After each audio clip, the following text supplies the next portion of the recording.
Not only did the coronavirus outbreak start in China, the Chinese Communist government did everything it could to cover up the severity of the outbreak, from lying about the origin of the virus to how it's transmitted, to destroying evidence, to silencing the brave whistleblower doctors and scientists and journalists and activists who tried to warn the world and prevent a global pandemic.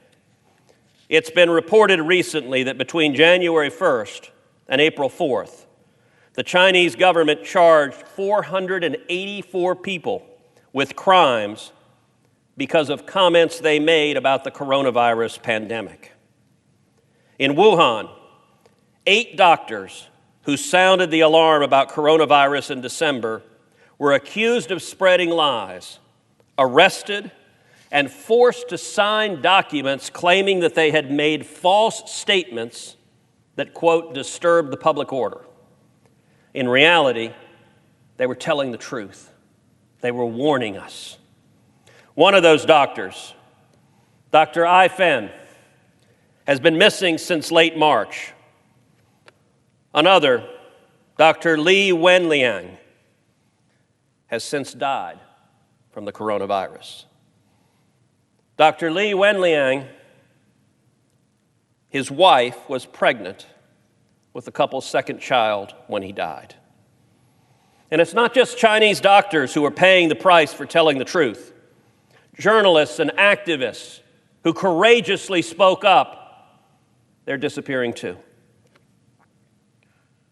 Xu Jiangrun, a Chinese law professor who spoke out about the Chinese government's handling of the coronavirus outbreak and criticized Chinese President Xi, he's been missing since February. Chen Shih-she, a Chinese lawyer and journalist who went to Wuhan to report on what was happening there, has been missing since February 6th. Fang Bin, a Wuhan businessman and journalist who reported on the number of bodies piling up outside a Wuhan hospital, has been missing since February 9th. Li Zhehua, a journalist who quit his job as a broadcaster for the Chinese Communist Party's TV station so that he could report on what was happening in Wuhan, went missing for 28 days and then was allowed to reappear in public only after he praised the government's policy.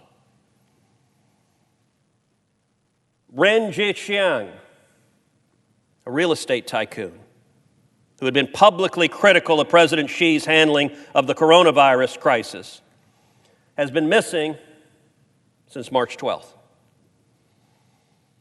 And Xu Zheyong, a civil rights lawyer and a legal scholar who criticized President Xi on social media for his handling of the coronavirus crisis, has been on house arrest since February 13th.